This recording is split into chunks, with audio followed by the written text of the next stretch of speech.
In a Seattle corporate ballroom, a seemingly naive wife was about to face devastating betrayal. What started as an elegant company dinner took a shocking turn when she came face to face with her husband's cruelest assumption. Beatrice Thompson wasn't your typical corporate spouse. For 8 years, she had hidden her PhD in Germanic Literature, known for her brilliant analytical mind. When David whispered, "Sie ist zu dumm, es zu wissen," to his mistress, he had no idea he was walking into his own destruction. Beatrice's response would lead to exposing an international espionage network. What began as marital deception would become criminal investigation. The tech industry would never be the same. Before we jump back in, tell us where you're tuning in from, and if this story touches you, make sure you're subscribed, because tomorrow, I've saved something extra special for you. Beatrice Thompson adjusted the strap of her simple black dress and checked her reflection one final time in the ladies' room mirror of the Grand Hyatt Seattle. The woman staring back at her looked exactly as she intended. Pleasant, unremarkable, the perfect corporate wife. No hint of the PhD in Germanic literature she'd earned summa cum laude. No trace of the academic who had once presented papers at international conferences. Just David's wife, playing her role. She'd perfected this performance over 8 years of marriage. The slight downturn of her eyes when colleagues discussed complex topics, the way she'd defer to David's explanations of things she understood better than he did, the careful modulation of her vocabulary to match the expectations of his working-class family from Michigan. Tonight's TechFlow Industries annual dinner would be no different. The ballroom buzzed with the familiar energy of corporate networking. Software engineers clustered around high-top tables, their conversations a mixture of technical jargon and industry gossip. Beatrice spotted David near the bar, his blonde hair catching the chandelier light as he gestured animatedly to a woman with striking silver hair pulled back in an elegant chignon. "There's my beautiful wife," David announced as Beatrice approached, his arm sliding possessively around her waist. "Beatrice, I'd like you to meet Ingrid Hoffman. She's been consulting with our AI development team." Ingrid extended a manicured hand, her smile polished and professional. "So lovely to meet you, Beatrice. David speaks of you often."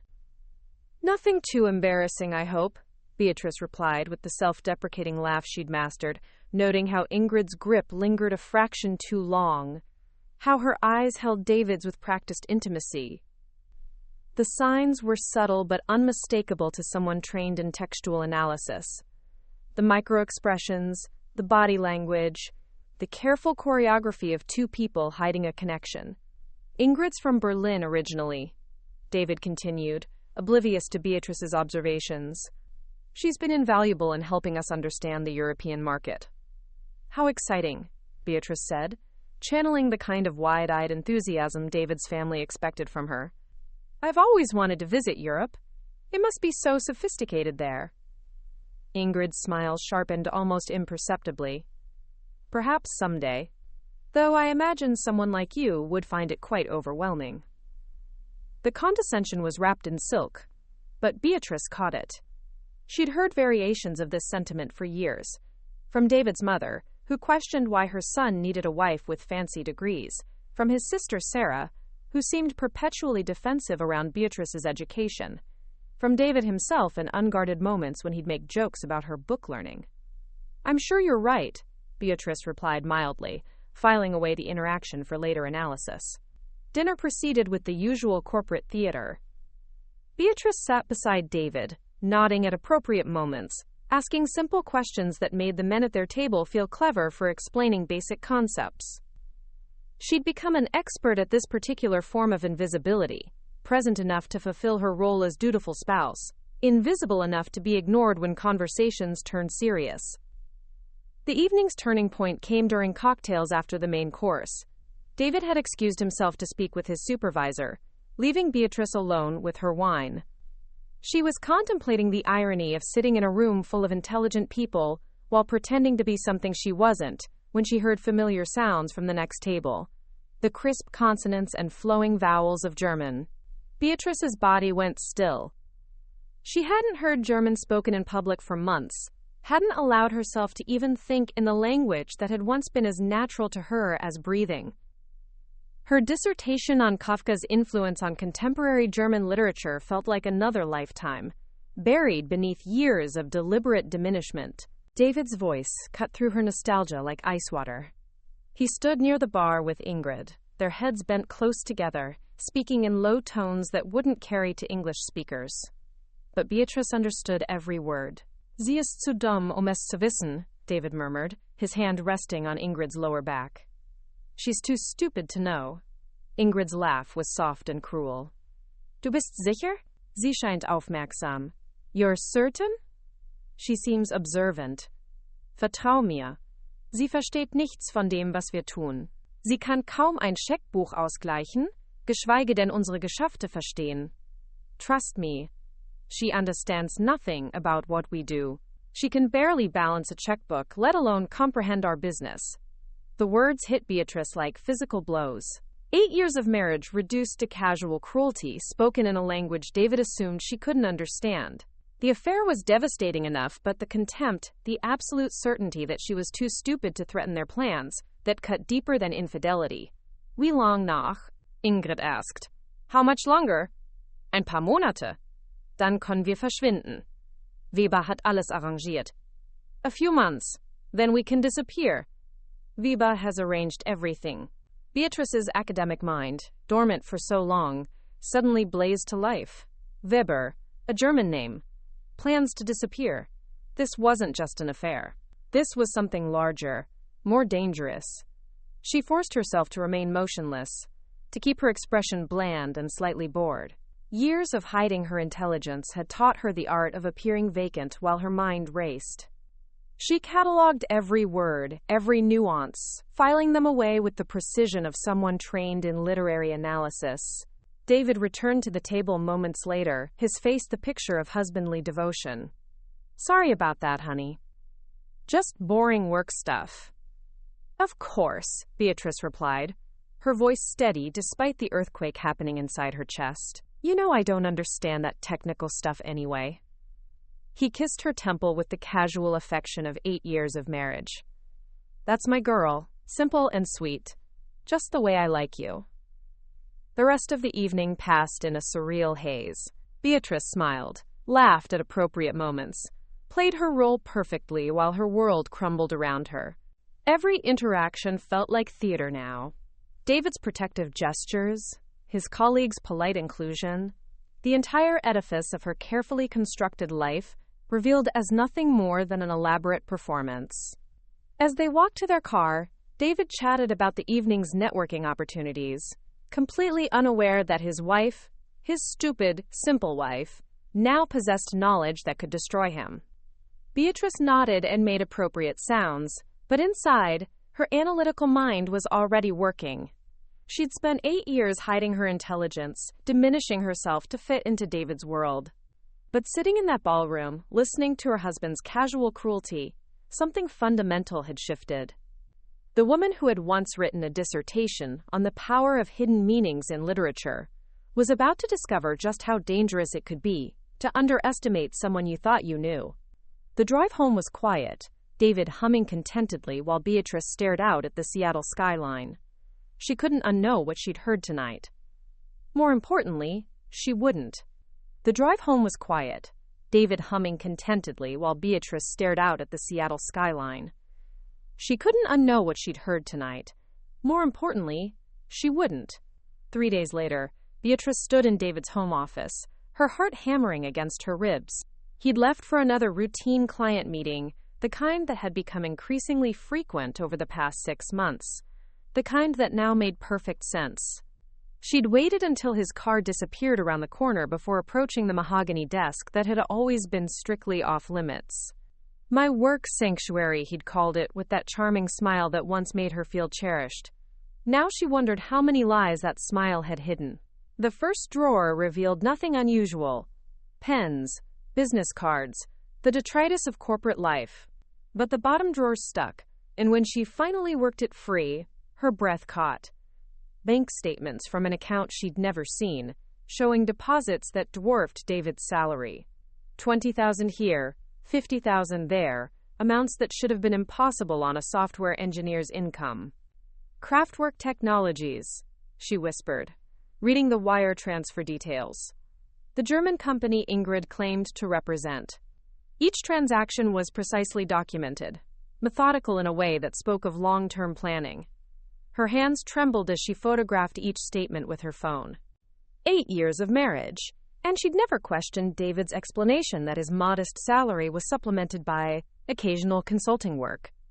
She'd been too busy playing the supportive wife, too focused on being what his family expected her to be.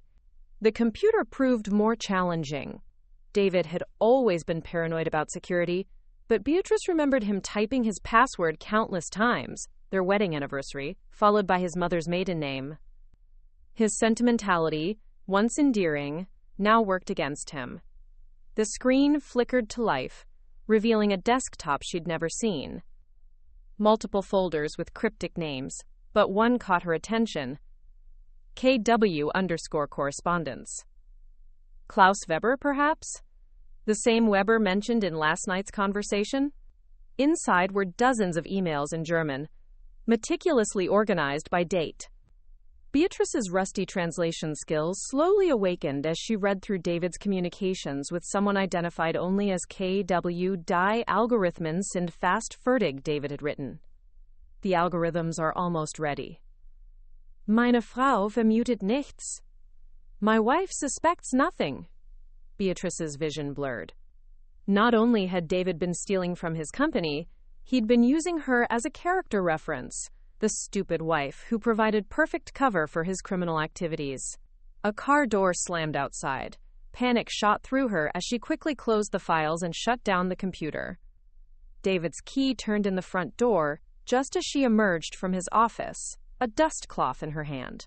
"Hey, babe," he called out, his voice warm with false affection.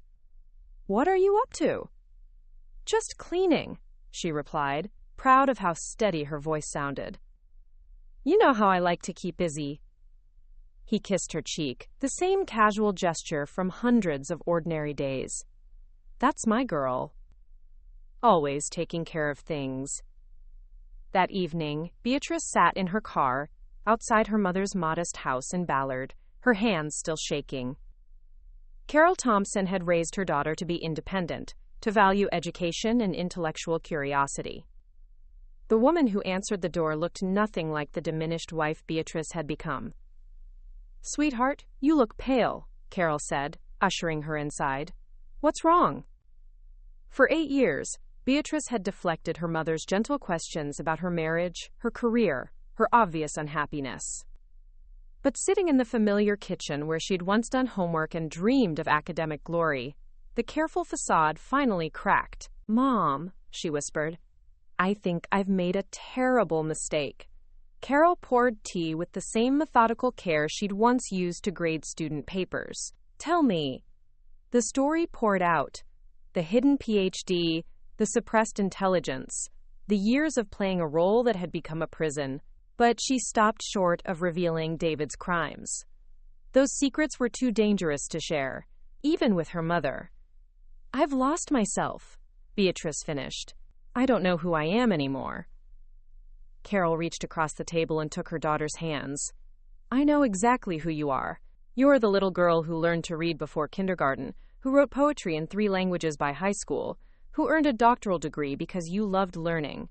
That woman didn't disappear, sweetheart. She's been waiting." Driving home, Beatrice felt something she hadn't experienced in years. Possibility.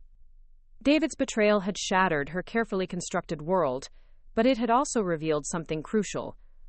She was tired of being underestimated. In her bedroom that night, while David slept peacefully beside her, Beatrice opened a new notebook. At the top of the first page, she wrote, "Evidence." Below that, she began documenting everything: the German conversations, the bank statements, the encrypted files. For 8 years, she'd hidden her intelligence to protect David's ego. Now that same intelligence would be his undoing. She wrote until dawn, her academic training transforming shock and betrayal into methodical analysis. David stirred as sunlight crept through the curtains, murmuring her name with sleepy affection. "Good morning," she whispered back, her voice gentle and loving. But her eyes remained fixed on the notebook hidden beneath her pillow, where the first threads of his destruction were already taking shape. Beatrice closed the notebook as David stirred, slipping it beneath her pillow with practiced stealth. The morning routine unfolded with choreographed normalcy. Coffee, small talk, David's perfunctory kiss goodbye. But beneath her calm exterior, a plan was crystallizing. She waited 2 hours after his departure before making the call that would change everything. FBI, Seattle Field Office, the receptionist answered crisply. I need to report corporate espionage, Beatrice said, surprised by the steadiness of her own voice. I have evidence of stolen technology being sold to foreign competitors. The silence stretched long enough that she wondered if the call had dropped. Finally, ma'am, I'm going to transfer you to Agent Williams in financial crimes. Please hold. Marcus Williams had been investigating TechFlow Industries for 3 months when the call came through. Another disgruntled employee, he assumed, or perhaps a competitor trying to damage their reputation. Corporate espionage cases were notoriously difficult to prove, requiring months of surveillance and financial forensics. He certainly hadn't expected the woman sitting across from him in interview room C, mid-30s, conservatively dressed, speaking with the careful precision of someone choosing each word deliberately. Mrs. Thompson, he began, reviewing the notes from their phone conversation. You believe your husband is involved in selling proprietary technology to German companies? I don't believe it, Beatrice replied quietly. I know it. I've seen the bank statements, the encrypted communications, heard the conversations. Marcus leaned back, studying her. And you understand German because I have a PhD in Germanic Literature from University of Washington. The words felt foreign after years of hiding them. I specialized in post-war industrial narratives and their linguistic patterns. His eyebrows rose slightly. That's quite specific. And your husband doesn't know about your educational background? The question hung in the air, carrying with it 8 years of accumulated shame. Agent Williams, have you ever pretended to be less than you are to make someone else comfortable? Something in her tone made him set down his pen. No, ma'am. I haven't. Then you might not understand how someone can disappear piece by piece, becoming smaller and smaller until they forget they were ever anything else. Beatrice opened her purse, withdrawing the photograph she'd taken of David's bank statements. But I remember now. Marcus studied the images, his expression growing increasingly serious. The amounts were substantial, the timing suspicious. More importantly, Kraftwerk Technologies had appeared on their radar before, a German conglomerate with suspected ties to industrial espionage. Mrs. Thompson, what I'm about to share with you is confidential, he said carefully. We've been investigating unusual financial activity at TechFlow for several months. These bank statements could be exactly what we need to move forward. Relief flooded through her. So you believe me? I believe the evidence. But I need to understand your motivation. Why come forward? Why not confront your husband directly? Beatrice considered the question. 3 days ago, she might have done exactly that. Demanded explanations, tears, the messy emotional confrontation David would expect from his simple wife. But the woman who'd spent years analyzing complex texts knew the value of patience and strategy. Because confronting him accomplishes nothing except warning him to hide the evidence better, she said. And because stealing from his company while having an affair wasn't enough, he had to make sure I knew how stupid he thinks I am. Marcus nodded slowly. So this is about more than justice. No, Beatrice corrected, meeting his eyes directly. This is exactly about justice. It's just that justice and revenge aren't always different things. For the next 2 hours, Marcus laid out the FBI's investigation. TechFlow's AI algorithms represented millions in research and development. If they were being stolen and sold, it constituted both corporate espionage and theft of intellectual property. But proving it required more than suspicious bank transfers. We need recordings, Marcus explained. Conversations, meetings, anything that establishes the conspiracy. Would you be willing to wear a wire? The question should have terrified her. 3 days ago it would have. But sitting across from someone who treated her intelligence as an asset rather than a liability, Beatrice felt something she'd forgotten existed. Professional excitement. "Agent Williams," she said, "I've spent 8 years perfecting the art of being underestimated. No one will suspect David's simple wife of understanding anything important enough to record." As they discussed logistics, Beatrice found herself studying Marcus Williams. He was perhaps 5 years younger than David, with the careful posture of someone who'd worked his way up through merit rather than charm. When he explained technical aspects of the investigation, he didn't simplify his language or assume she wouldn't understand. "One more thing," Marcus said as their meeting concluded. "This is dangerous. If your husband or his associates discover what you're doing—" "They won't," Beatrice interrupted. "Do you know what my dissertation topic was?" Marcus shook his head. "Preparing and narrating this story took us a lot of time, so if you are enjoying it, subscribe to our channel. It means a lot to us." Now back to the story. Hidden narratives in post-war German literature. Stories within stories. Meanings concealed beneath surface text. She stood, collecting her purse with renewed confidence. "I spent 4 years learning to decode what people don't want you to understand. David thinks I'm too stupid to see what's happening right in front of me." She paused at the door, turning back to meet Marcus's gaze directly. He's about to learn that the most dangerous person in any room is the one everyone underestimates. Marcus walked Beatrice to the elevator, his mind already racing with operational possibilities. 3 months of traditional surveillance had yielded fragments, suspicious meetings, unusual financial patterns, but nothing concrete enough for prosecution. Having an inside source changed everything. "Your next company event," he said, handing her a business card. "Call this number beforehand. We'll need at least 12 hours to prepare the recording equipment." Beatrice studied the card. "Agent Williams, may I ask you something personal?" "Marcus, and yes. When you were growing up, did your family support your education?" The question seemed random, but Marcus had learned to pay attention to unexpected queries. "My parents worked double shifts to put me through college. They framed my computer science degree next to my mother's high school diploma. Why?" "David's family sees education as showing off. His mother once told me that smart women make men feel small." Beatrice pressed the elevator button. "I spent so long trying not to make him feel small that I forgot how to feel big." The elevator arrived, but she didn't immediately step inside. That changes now. 2 days later, Beatrice stood in TechFlow's executive parking lot, adjusting the nearly invisible wire taped beneath her blouse. The company's quarterly barbecue sprawled across the campus courtyard, families mingling, children playing, the casual atmosphere that made corporate secrets feel like harmless gossip. "Audio check," Marcus's voice whispered through her earpiece, barely audible. "Clear," she murmured, pretending to check her phone. David appeared at her elbow, carrying 2 plates loaded with barbecue. "Food's great this year. Jim's really outdone himself." "Wonderful," Beatrice replied, scanning the crowd for Ingrid's distinctive silver hair. She spotted her near the dessert table, deep in conversation with a man Beatrice didn't recognize. Tall, thin, with the careful posture of someone accustomed to being watched. "Who's that with Ingrid?"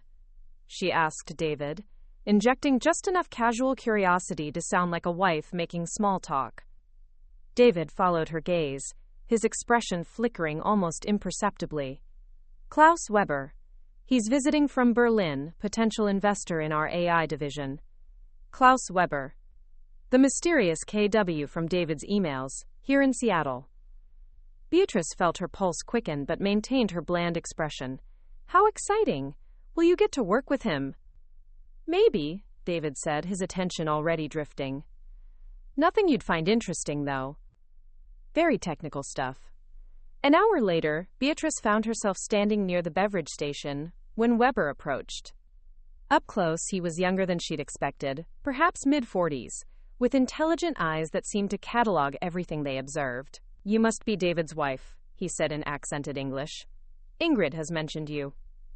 "All good things, I hope," Beatrice replied with her practiced laugh. "Of course." Weber's smile didn't reach his eyes. David is fortunate to have such a supportive spouse. The pause before supportive was deliberate, weighted with the same condescension she'd heard from Ingrid. These people shared a particular arrogance, the certainty that their intelligence made them untouchable. "I do try," Beatrice said sweetly, "though I'm afraid I don't understand much about David's work. All that computer programming is beyond me." Naturally, Weber's dismissal was complete. Such complex matters require specialized training. As he walked away, Beatrice caught fragments of German conversation drifting from his direction. Her hidden earpiece crackled softly. Marcus and his team were recording everything. The real breakthrough came an hour later, when she noticed David, Ingrid, and Weber clustered near the parking garage entrance. Moving closer under the pretense of retrieving something from her car, she positioned herself within listening range. Their conversation was conducted in rapid German, voices low, but not quite whispered. Weber was discussing timeline, 3 Wochen, 3 weeks. Ingrid mentioned security protocols, while David outlined access schedules. The stolen AI prototype, Beatrice realized, would change hands in less than a month. Die Übertragung muss perfekt sein, Weber was saying. The transfer must be perfect. Ein Fehler und alles ist verloren. One mistake and everything is lost. David nodded eagerly. Meine Frau wird in der Stadt bei ihrer Mutter sein. Das Haus wird leer sein. My wife will be in town with her mother.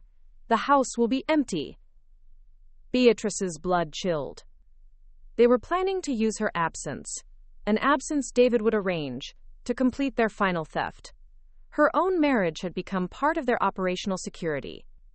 Perfekt, Weber replied. Dann verschwinden wir alle. Das neue Leben beginnt. Perfect. Then we all disappear. The new life begins.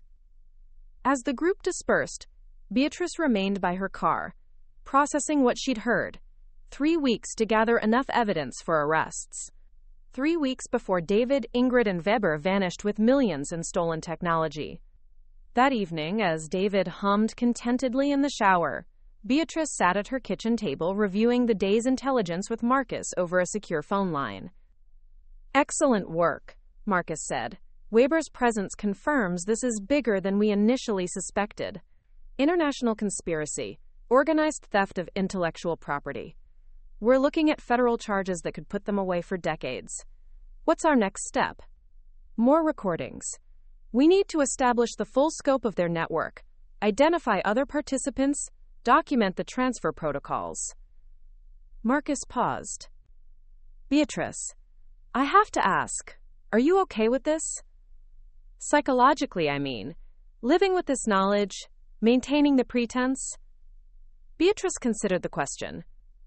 For 8 years, she'd maintained a different kind of pretense, hiding her intelligence to preserve a marriage that was apparently built on contempt.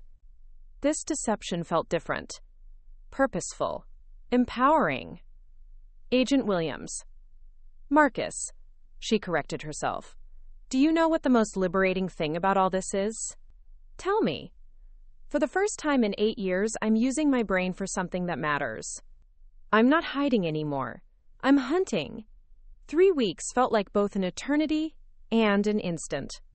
Beatrice had become a different person. Or perhaps she'd simply remembered who she'd always been.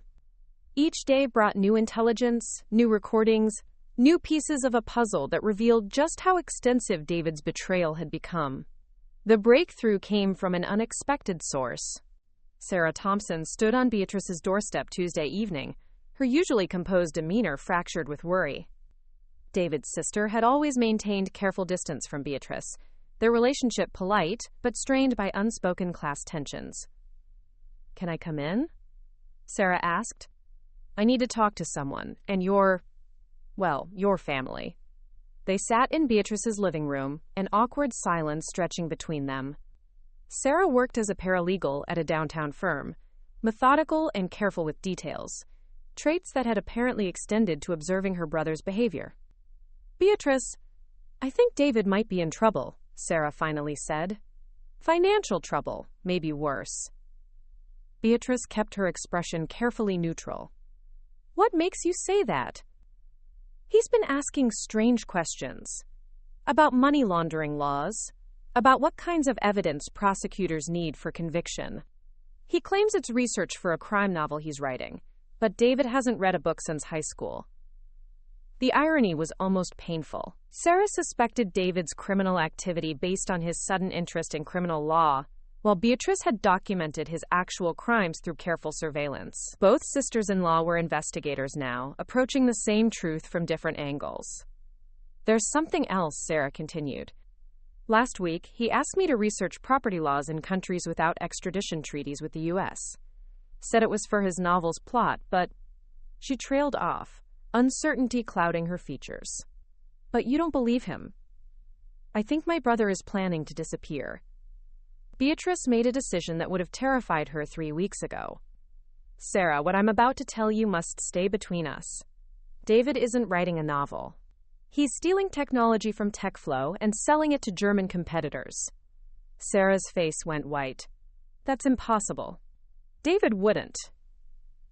I have recordings of his conversations.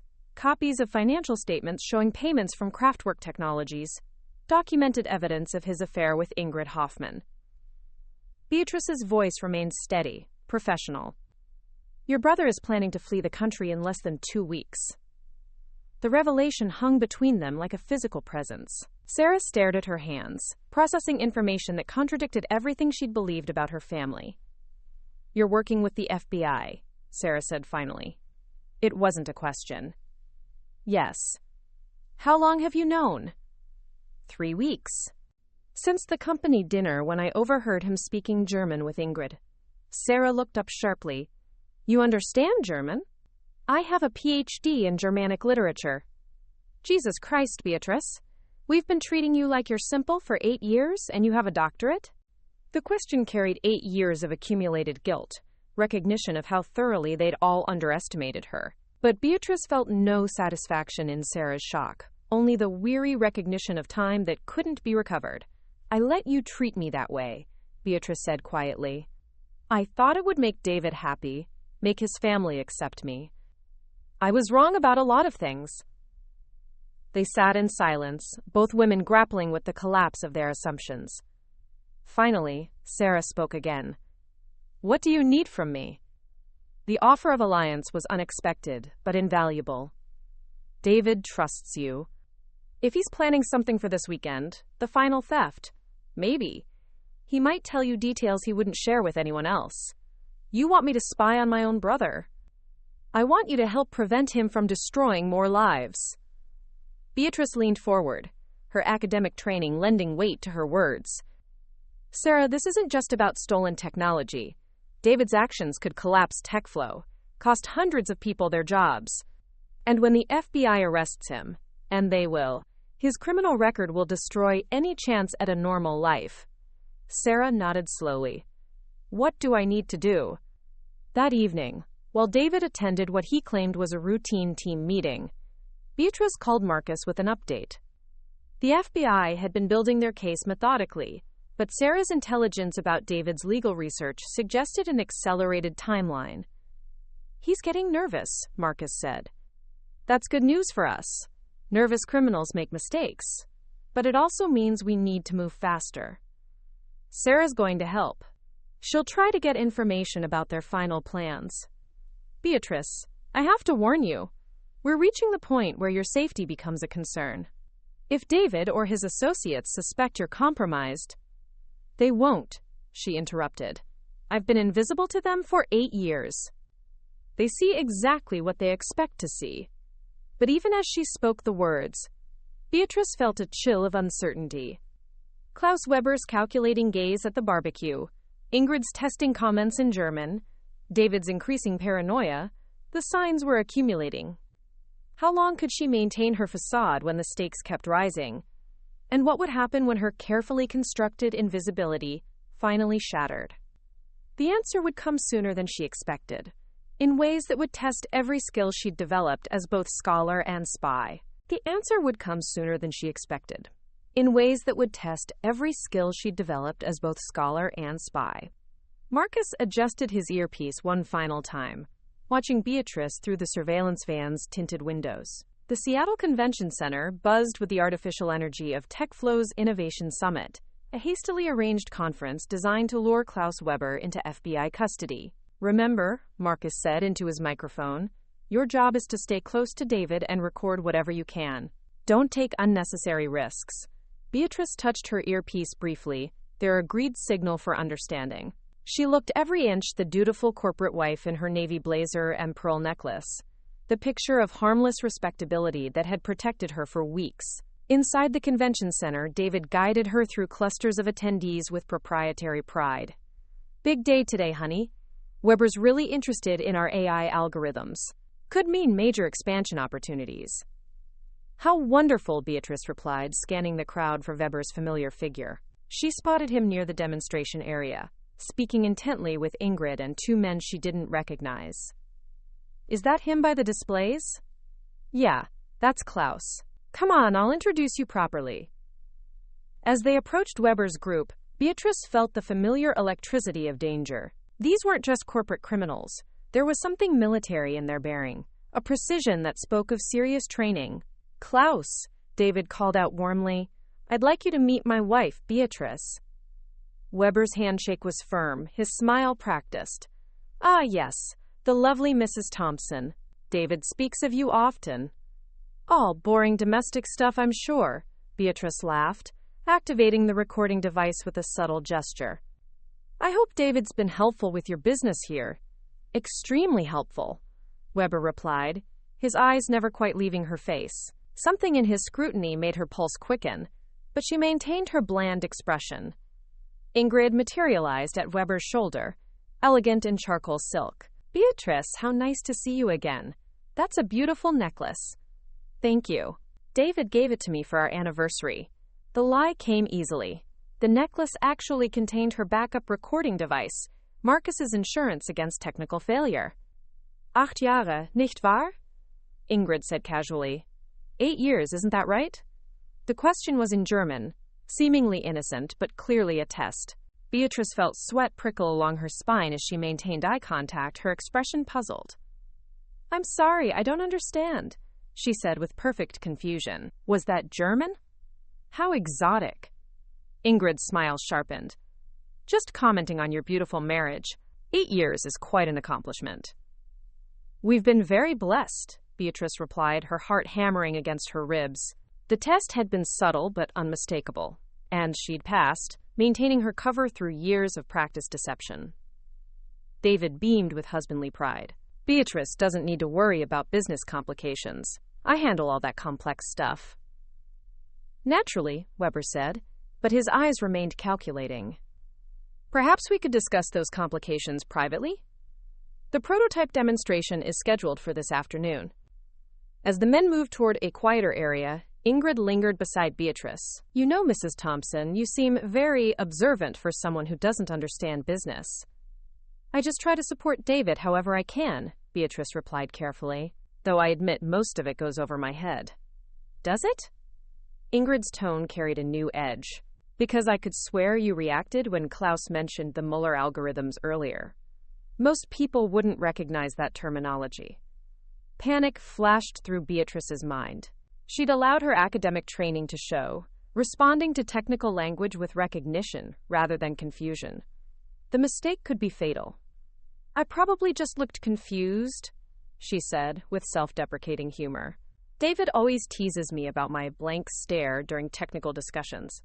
Ingrid studied her for a long moment, then seemed to reach a decision. "Of course. Silly of me to think otherwise." But as Ingrid walked away, Beatrice caught her murmuring into a phone in rapid German. "Wir haben möglicherweise ein Problem." "We may have a problem." The rest of the afternoon unfolded with mounting tension. Beatrice maintained her position near the demonstration area, recording fragments of conversation while fighting the growing certainty that her cover was blown. Weber and David conducted their business with professional efficiency, but she noticed increased scrutiny from Ingrid and the other associates. During the prototype presentation, David connected a secured drive to the demonstration computer. Beatrice watched millions of dollars in stolen technology transfer to Weber's device, the culmination of months of planning and betrayal. "Excellent work, David," Weber said, pocketing the drive. "The final payment will be processed tonight." "And our arrangements for afterward?" David asked quietly. "Everything is prepared. New identities, offshore accounts, transportation to non-extradition territories." Weber's smile was cold with satisfaction. "By tomorrow evening, David Thompson will cease to exist." The words hit Beatrice like ice water. Tomorrow evening, they were accelerating the timeline again. Marcus and his team needed to move now, before the evidence and witnesses disappeared forever. She touched her earpiece twice, the emergency signal, and began moving toward the exit. But as she reached the lobby, a hand closed firmly around her arm. "Mrs. Thompson," Weber's voice was soft but unmistakably threatening. "I think we need to have a conversation."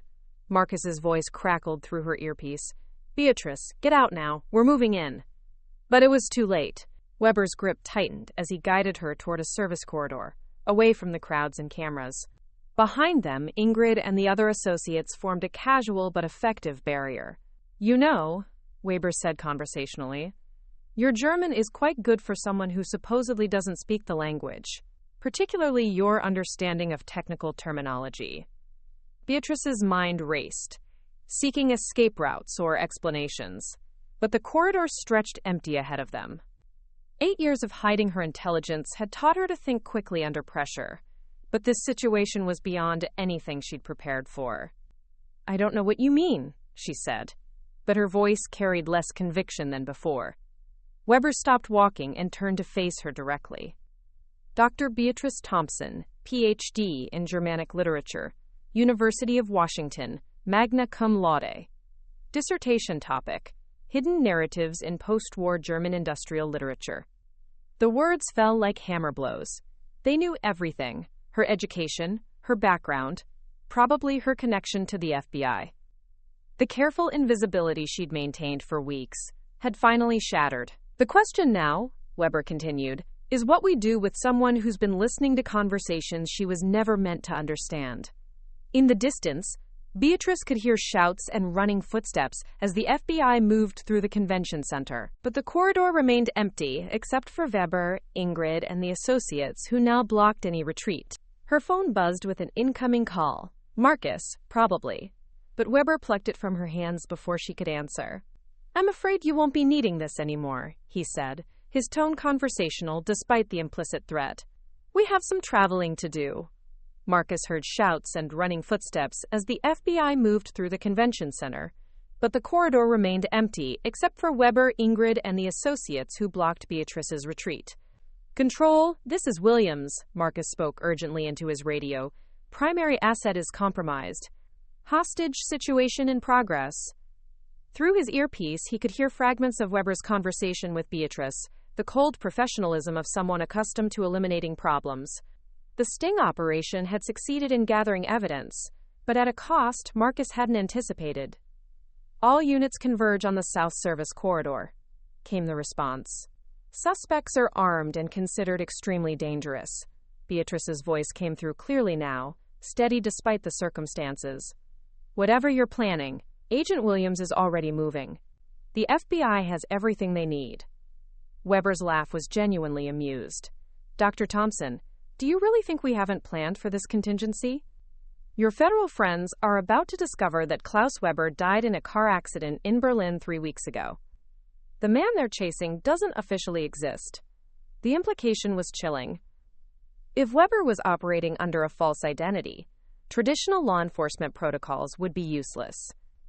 Worse, someone with his resources and training wouldn't hesitate to eliminate witnesses. In the surveillance van, Marcus made a decision that violated every protocol in the FBI handbook.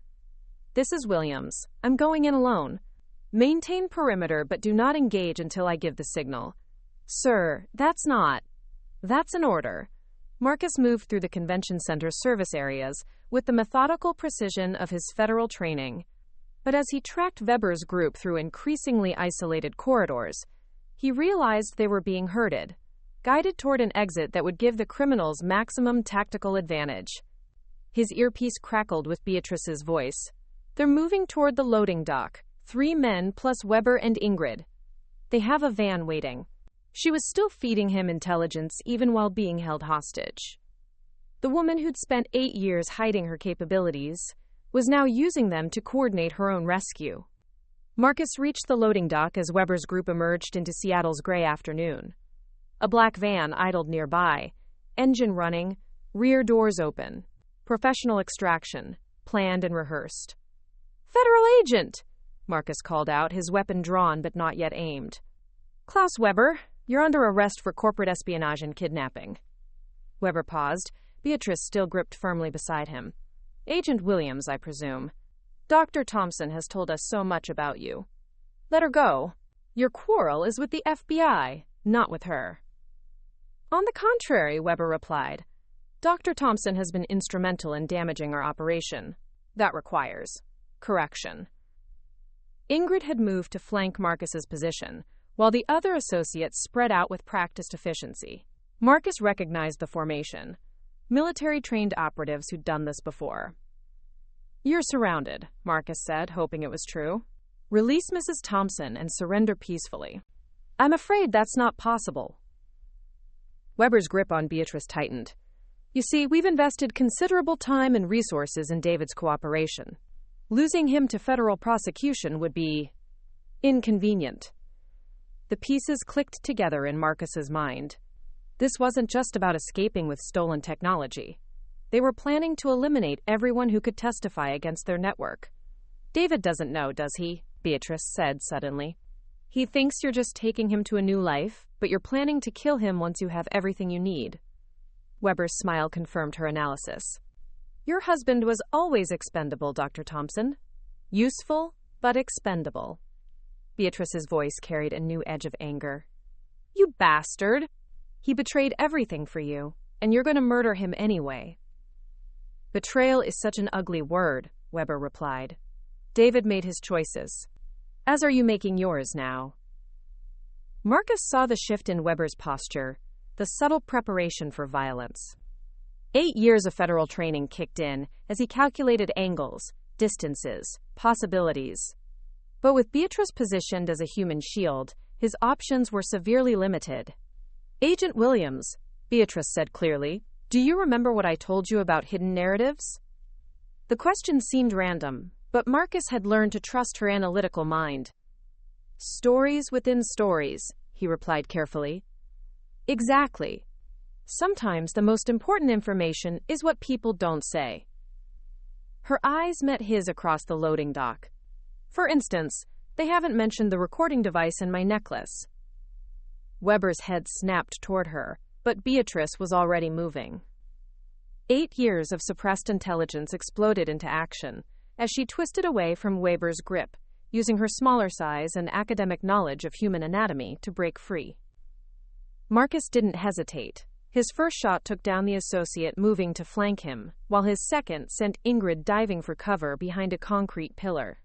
But Weber had recovered quickly, his own weapon now trained on Beatrice. "Very clever, Dr. Thompson," Weber said, his professional calm cracking slightly. "But ultimately pointless." "Actually," came a new voice from behind them, "I think you'll find it's quite pointed."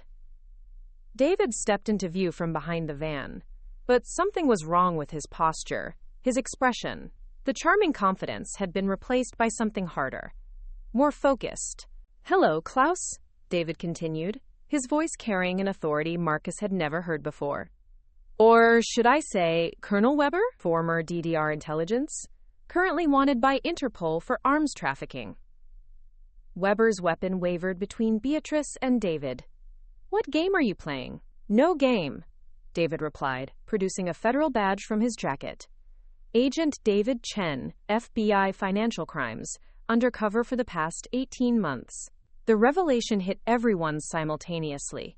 Beatrice stared at her husband, the man she'd thought was betraying everything, with complete bewilderment. Marcus felt his tactical calculations shift as the entire operation's parameters changed. "The real David Thompson died in a car accident 2 years ago," David continued, his weapon now trained steadily on Weber. "I've been using his identity to infiltrate your network." Weber's laugh was bitter with recognition. "Very good, Agent Chen. though I suspect your cover story has caused considerable personal complications. David's eyes flicked briefly to Beatrice, and she saw something there she'd never noticed before: regret, apology, and a depth of feeling that contradicted everything she'd believed about their marriage. Some complications are worth the cost, David said quietly. Klaus Weber, you're under arrest. David's eyes flicked briefly to Beatrice, and she saw something there she'd never noticed before: regret, apology, and a depth of feeling that contradicted everything she'd believed about their marriage. The loading dock erupted into chaos as Weber's remaining associates moved to defensive positions. But Marcus and David, Agent Chen, had clearly coordinated this moment, their movements synchronized despite the apparent improvisation.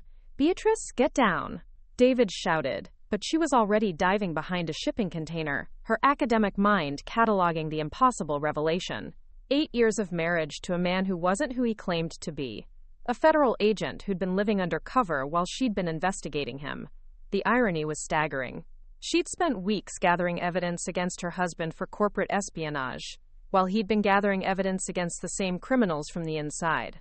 Gunfire echoed off the concrete walls as Weber attempted to reach the van. Marcus moved with federal precision, cutting off escape routes, while David, she still couldn't think of him by another name, coordinated with arriving backup units. Dr. Thompson, Weber called out from behind the van. Your husband has been lying to you for years. How does that feel? Beatrice remained in cover, but her voice carried clearly across the loading dock. About the same as discovering my husband thought I was too stupid to understand German. Ah, yes, Weber replied, reloading his weapon with practiced efficiency.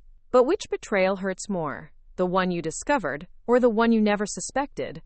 The question hit deeper than Weber could have known. For weeks, Beatrice had been driven by the pain of David's perceived contempt, the casual cruelty of, sie ist zu dumm, es zu wissen. But if David was actually Agent Chen, then those words, those conversations with Ingrid, she called out to David during a lull in the gunfire. The German comments about how stupid I was. Were those part of your cover? David's face went pale. Beatrice, I can explain. Later, Marcus interrupted, moving closer to Weber's position. Right now we need to end this. But Weber had one final card to play. As federal agents surrounded the loading dock, he emerged from behind the van with his hands raised, and a dead man's switch clearly visible in his grip. Gentlemen, Dr. Thompson, he said with renewed calm, I believe we've reached an impasse. This device is connected to explosives in your precious convention center. Thousands of innocent people attending your technology summit. Marcus felt his tactical advantage evaporate. You're bluffing. Am I? Weber's smile was cold with certainty. My associates have been very thorough in their preparations. Release Ingrid and allow us to leave, or test your assumption. Beatrice studied Weber's posture, his micro-expressions, applying the same analytical skills she'd once used to decode literary texts. Something was wrong with his claim. A tells in his body language that contradicted his confidence. He's lying, she called out suddenly. Agent Williams, he's lying about the explosives. Weber's eyes snapped toward her. Dr. Thompson, I wouldn't. You keep looking at your watch, Beatrice continued, her academic training lending authority to her analysis. Not checking the time, checking for a signal that hasn't come. Your associates were supposed to confirm explosive placement. But they haven't, have they? Marcus saw the shift in Weber's expression, the momentary uncertainty that confirmed Beatrice's assessment. Take him down! The final confrontation lasted seconds. Weber, realizing his bluff had been called, attempted to reach his weapon, but David was closer and faster. The shot echoed off the loading dock walls with finality. As federal agents secured the scene and arrested the surviving conspirators, Beatrice found herself sitting on a concrete barrier, processing the collision of revelations that had restructured her entire understanding of the past 8 years. David approached cautiously, his federal badge now prominently displayed but his expression uncertain. Beatrice, I need you to know. Don't, she interrupted, her voice steady but distant. Not here. Not now. Marcus appeared beside them, his professionalism unable to disguise his personal concern. Dr. Thompson, we'll need a full debriefing, but that can wait. Are you injured? Physically? No. Beatrice looked between Marcus and David, two federal agents who'd been coordinating her safety while allowing her to believe she was operating independently. Psychologically? That's more complicated. The truth was beginning to settle like sediment in her mind. David's cruelty hadn't been cruelty. It had been method acting, maintaining his cover by reinforcing the very stereotypes she'd been fighting against. His family's treatment of her, the pressure to hide her intelligence, the systematic diminishment of her capabilities, all of it had been inadvertent reinforcement of his assumed persona. The real David Thompson, she said slowly. The man whose identity you took. Was he actually married to me? David. Agent Chen shook his head. David Thompson was single when he died. The marriage was part of my cover story. But Beatrice... He paused, searching for words. Everything between us, every feeling, every moment of genuine connection, that was real. You weren't part of the operation. You were the one thing in this assignment that became personal. Beatrice absorbed this information with the methodical approach she'd once applied to complex texts. Her marriage had been built on a lie, but perhaps not the lie she'd originally discovered.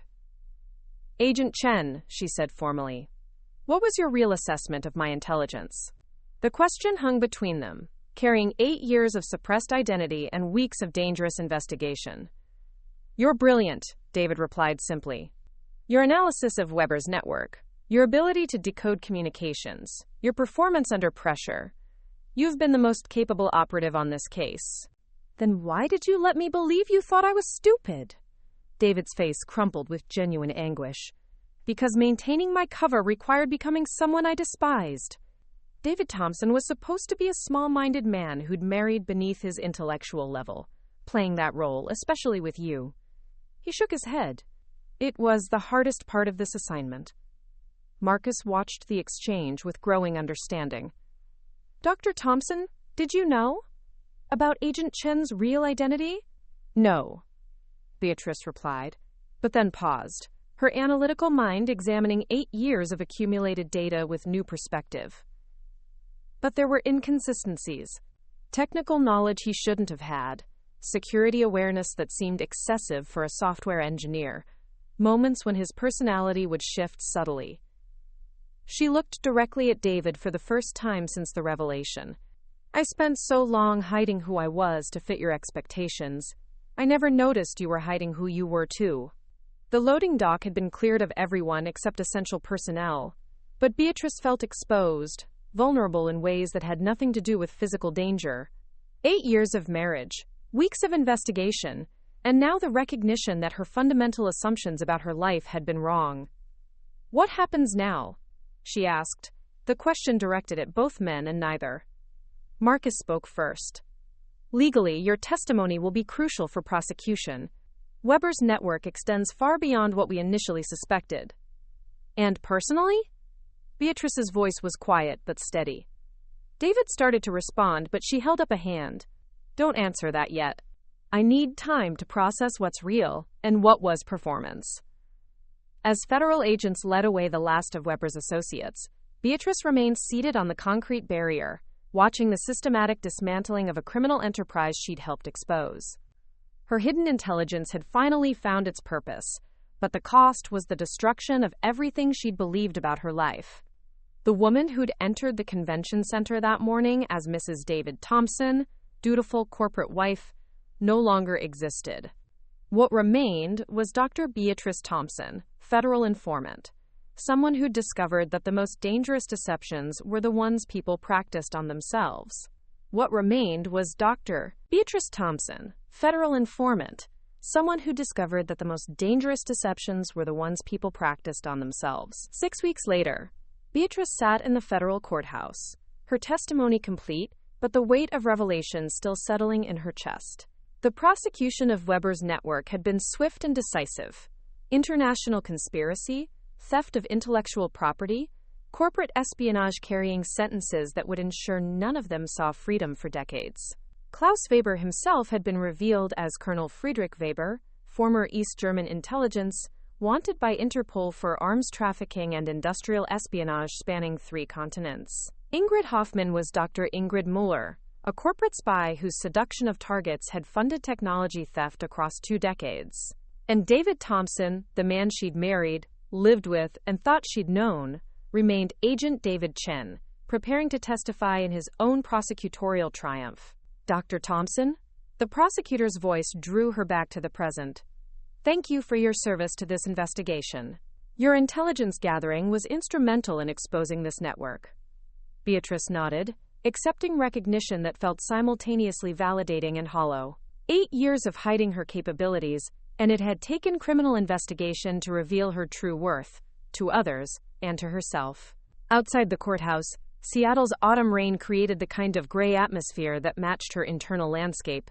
Marcus waited by the steps, his federal bearings softened by what she'd learned to recognize as personal concern. How are you holding up? He asked, falling into step beside her. Like someone who discovered her life was a fiction, Beatrice replied. Twice. They walked in comfortable silence toward Pike Place Market, where tourists and locals moved through the late afternoon bustle. Normal people living normal lives, unaware of the corporate espionage networks operating around them. Have you decided about the university offer? Marcus asked. The University of Washington had contacted her personally after news of her role in the investigation became public. A tenured position in Germanic literature, with additional responsibilities in the emerging field of corporate linguistics, analyzing communication patterns in international business crimes. I think so, Beatrice said. It feels right. Using my actual skills for legitimate purposes. And Agent Chen? The question she'd been avoiding for weeks. David had requested multiple meetings, opportunities to explain the personal reality beneath his professional cover. She declined them all, needing space to separate the man she'd loved from the role he'd been playing. I don't know, she admitted. How do you rebuild trust when you're not sure what was real and what was performance? Marcus considered this carefully. In my experience, the most genuine moments are the ones that don't serve any operational purpose. The times when someone's cover would actually be better served by different behavior. Such as? The way he looked at you when he thought no one was watching. The protective instincts that went beyond maintaining his persona. Marcus paused. And the fact that he never once suggested you were actually simple, even when reinforcing David Thompson's character, would have benefited from that belief. Beatrice absorbed this perspective, applying her analytical skills to 8 years of accumulated interactions.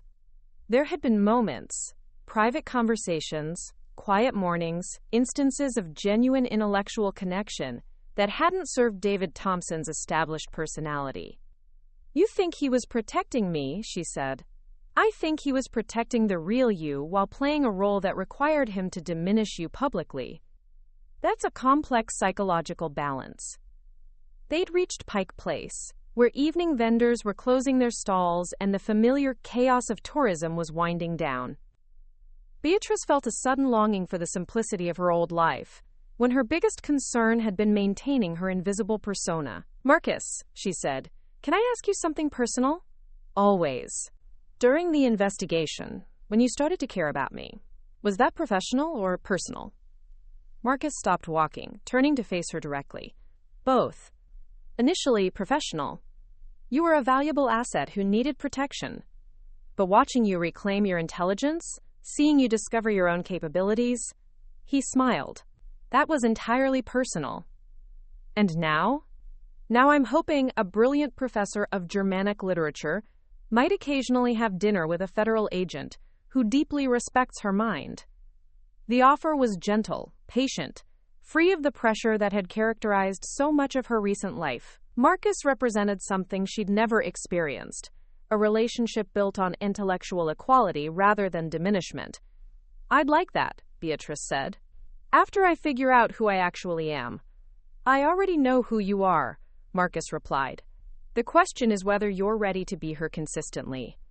That evening, Beatrice sat in the home she'd shared with David for 8 years, surrounded by the artifacts of a marriage built on mutual deception. His belongings were gone, boxed and stored, while he prepared for reassignment to another undercover operation. The space felt simultaneously empty and liberated. Her phone buzzed with a text message from Sarah. "Dinner Sunday? I owe you about 8 years of real conversations." Beatrice smiled, typing back her acceptance. Sarah had been devastated to learn her brother's true identity, but relieved to discover that his criminal behavior had been performance rather than reality. Their relationship was rebuilding on a foundation of genuine respect rather than class-based assumptions. A knock at the door interrupted her thoughts.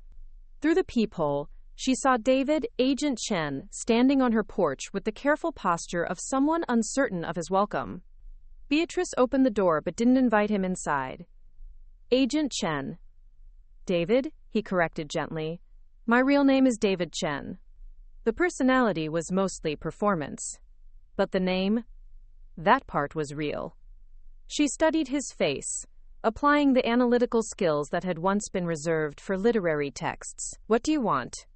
"To apologize. For the deception, for the years of making you feel less than you are, for the impossible position my cover story put you in." David's voice carried a weight of genuine regret. "And to tell you that the moments when I forgot to maintain my persona, those were when I was most myself with you. How am I supposed to know the difference?" "You can't," David admitted. "That's why I'm not asking for forgiveness or reconciliation. I'm asking for the chance to prove that the man who fell in love with your brilliance was real, even if everything else was performance." Beatrice considered this, her academic mind parsing the complexity of authentic emotion within professional deception. "David, do you know what the hardest part of all this has been?" "Tell me."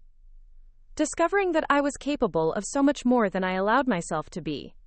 Intelligence, courage, analytical thinking. I had all of it, but I buried it to fit someone else's expectations." She met his eyes directly. "I won't do that again. For anyone." "I wouldn't want you to," David replied. The woman who decoded Weber's network, who risked her life to gather evidence, who trusted her analytical instincts under pressure. That's who you actually are. That's who I fell in love with, even when she was hidden. The words carried the ring of truth, but Beatrice had learned to be cautious about accepting things at face value. "I need time to build a life based on who I actually am, not who I think someone else wants me to be." David nodded, accepting the boundary. "I'll be here whenever you're ready. Or if you're never ready, I'll respect that too." As he walked away, Beatrice closed the door and leaned against it, processing the strange mixture of closure and possibility. The woman who'd attended a corporate dinner 6 weeks ago, invisible, diminished, hiding her true self, no longer existed. What remained was Dr. Beatrice Thompson, professor, federal informant, someone who'd learned that the most dangerous deception was the one she'd practiced on herself. And for the first time in 8 years, that felt like exactly who she was meant to be. What remained was Dr. Beatrice Thompson, professor, federal informant, someone who'd learned that the most dangerous deception was the one she'd practiced on herself. And for the first time in 8 years, that felt like exactly who she was meant to be. 6 months later, Beatrice stood before a packed auditorium at the University of Washington, adjusting the microphone at the podium. The sea of faces before her represented something she'd never imagined possible. An audience eager to hear her thoughts, her analysis, her expertise. "Ladies and gentlemen," she began, her voice carrying the confidence that had emerged from months of reclaiming her authentic self. "My name is Dr. Beatrice Thompson, and I want to tell you about the power of hidden languages." The cybersecurity conference had invited her to speak about corporate espionage and communication analysis, but Beatrice had chosen a more personal approach. In the front row, she spotted Marcus, his encouraging smile a reminder of how far she'd traveled from the invisible wife she'd once been. "For 8 years, I spoke fluent German but pretended I didn't understand a word. I held a PhD in literature but claimed ignorance of basic concepts. I possessed analytical skills that could decode complex criminal networks, but I convinced everyone, including myself, that I was intellectually simple." A murmur ran through the audience as they processed this admission. Beatrice had learned that her story resonated particularly with women in technical fields, those who'd faced similar pressures to diminish themselves for others' comfort. "The irony," she continued, "is that while I was hiding my capabilities, I was living with someone who was also performing a false identity. We were both fluent in the language of deception, but we never learned to speak the language of truth to each other. The presentation continued for 40 minutes, weaving together linguistics, criminal justice, and personal revelation in ways that left the audience both informed and moved. As she concluded, Beatrice felt a satisfaction deeper than any academic achievement she'd previously experienced. During the reception afterward, a young woman approached her, probably mid-20s, with the careful posture of someone choosing her words deliberately. "Dr. Thompson, I'm Sarah Chen," the woman said, and Beatrice's breath caught. "David's younger sister. I hope it's all right that I came." The resemblance was subtle but unmistakable. The same intelligent eyes, the same careful way of assessing situations. But where David's features carried the weight of years spent in deception, Sarah's held only curiosity and hope. "Of course," Beatrice replied, though her mind raced with implications. "I didn't know David had a sister. He keeps his family separated from his work. Professional hazard, I suppose." Sarah's smile was gentle. "But when he told me about you, the real you, I wanted to meet the woman who impressed my very impressive brother." They found a quiet corner of the reception area, away from the networking crowds. Sarah worked as a computer forensics specialist for the Treasury Department, and their conversation quickly revealed shared experiences of being underestimated in technical fields. "David's been miserable," Sarah said eventually. "Not because of the job, he loves undercover work, but because he thinks he destroyed something real through professional necessity." Beatrice considered this carefully. "What did he tell you about our marriage?" "That he fell in love with someone whose intelligence intimidated him, whose analytical mind challenged his assumptions, whose hidden strength reminded him daily that his cover persona was a lie worth despising." Sarah's eyes held her brother's perceptiveness. "He said you made him want to be better than the role he was playing." The words carried emotional weight that Beatrice wasn't prepared for. "Sarah, I appreciate you coming, but I'm not sure what you want me to say." "Nothing," Sarah replied.